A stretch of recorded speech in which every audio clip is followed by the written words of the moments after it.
একদম পরিষ্কার দেখলাম তার নামটা বারবার করে এসে খুঁজে যাচ্ছে এক্সামিনাররা যে সে এলো, একদম পাশাপাশি প্রশ্ন, পাশাপাশি দুজন মিলে দেখলো, উত্তর করলো, সমস্ত কিছু একদম সে যে প্রশ্ন পেয়েছে সেটা পুরো পরিষ্কার বোঝা গেল আমার সামনে চোখে দেখা। এবার আমরা কি করবো বলুন, আমরা কি করবো, আমাদের আর কিছু করণীয়। নমস্কার, বাংলা মন থেকে বলছি সন্ময় বন্দ্যোপাধ্যায়। পরীক্ষা কেমন হলো? 3,19,000 পরীক্ষার্থীর এদিন বসার কথা 9-10-এর জন্য। সব মিলিয়ে প্রায় 5,60,70,000 পরীক্ষার্থী 7 তারিখ এবং 14 তারিখ সেই বসার পরীক্ষা কেমন হলো ভিডিওটা দিয়ে শুরু করলাম। আমি পরীক্ষার হলগুলোর দিকে নজর রাখছিলাম। ইলেকট্রনিক্স মিডিয়ার সাংবাদিকরা বুম হাতে হাতে নিয়ে দৌড়চ্ছিলেন। আজকে এই ভিডিওটা পোস্ট করেছেন আইনজীবী তরুণজ্যোতি তিওয়ারি। তার ফেসবুকে বলেছেন যে এই সরকার শোধরাবে না। এই সরকার এবং চোর WBSSC অর্থাৎ স্কুল সার্ভিস কমিশনের চোর সরকার এবং চোর স্কুল সার্ভিস কমিশন, যেটা তরুণজ্যোতি তিওয়ারি স্পষ্টভাবে বলেছেন। আমার মনে হলো আজকে এই কথাটা বারবার চিৎকার করে বলা দরকার।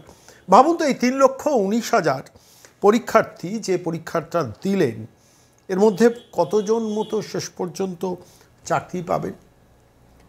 23,212 জন 9-10-এ, 23,212 জন 9-10-এ। প্রায় 3 লক্ষ পরীক্ষার্থী শেষ পর্যন্ত পরীক্ষা দিয়েও চাকরিটা পাবেন না।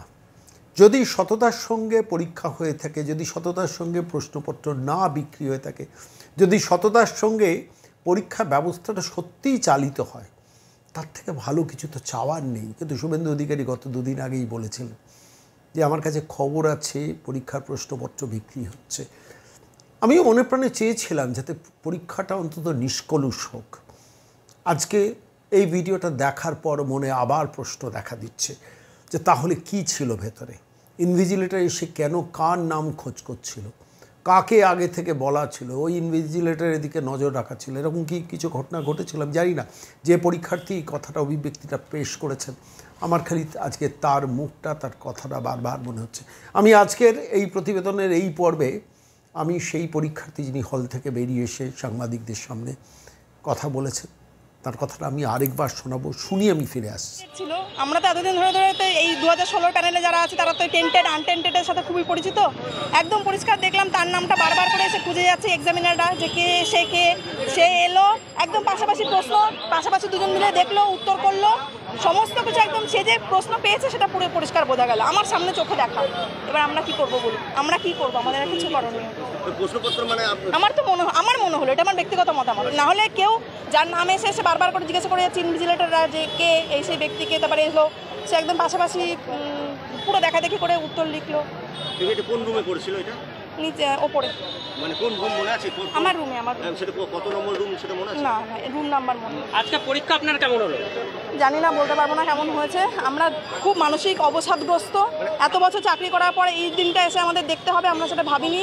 যারা দুর্নীতি করলো তাদের কোনো সাজা হলো না, অথচ সাজা পেলাম আমরা আবার পরীক্ষায় বসতে বাধ্য হলাম। আর এই মানসিক অবস্থা নিয়ে আমরা কতদূর কী করতে পারবো সেটা কিন্তু আমাদের আর জানা নেই।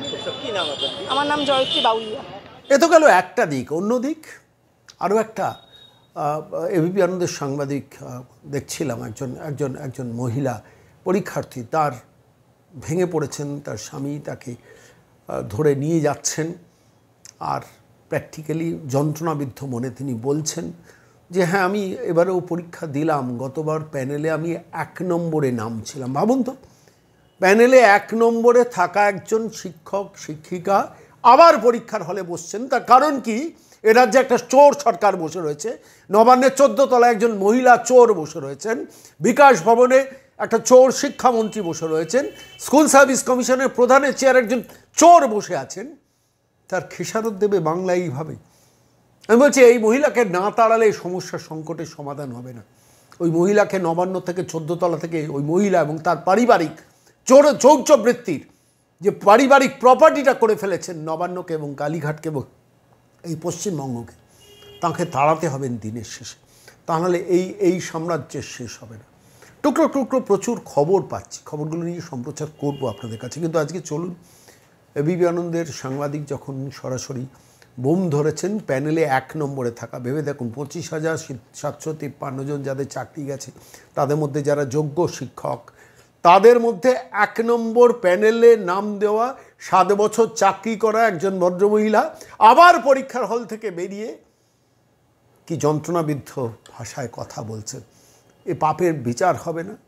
ব্রাত্য বসু শুভেচ্ছা জানাচ্ছেন, নির্লজ্জ শয়তানের একটা সাম্রাজ্যের অধিপতি আপনারা।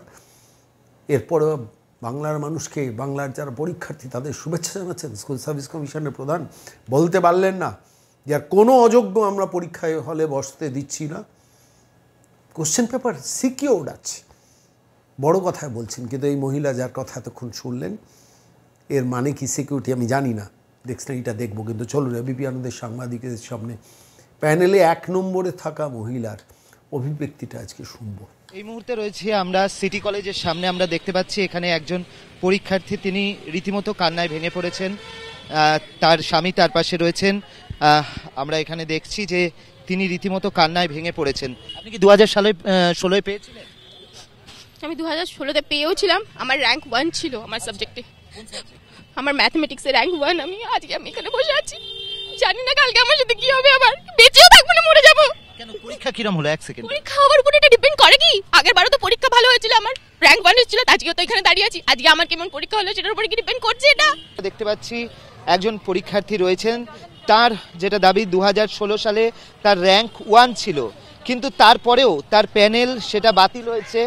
এবারে তিনি পরীক্ষা দিয়েছেন কিন্তু রীতিমতো ভেঙে পড়েছেন। তার বক্তব্য যে এরকমভাবে পরীক্ষা দিয়ে কি লাভ, সেটা তিনি প্রশ্ন তুলছেন যে এরকমভাবে পরীক্ষা দিয়ে কি লাভ। রীতিমতো ভেঙে পড়েছেন এবং তার র্যাঙ্ক 1 ছিল 2016 সালে তিনি যখন পরীক্ষা দিয়েছিলেন। তো তুমি দেখতেই পাচ্ছ যে এরকমই অবস্থার মধ্যে রয়েছেন। সবে তিনি বেরিয়েছেন এখান থেকে এবং তার যেটা বক্তব্য যে তিনি বলছি, আপনারা কি এখন কি মানে ঠিক আছেন? পরীক্ষা ভালো হয়েছে দিদি? ভালোর উপরে খারাপের উপরে কিছু ডিপেন্ড করে না দাদা।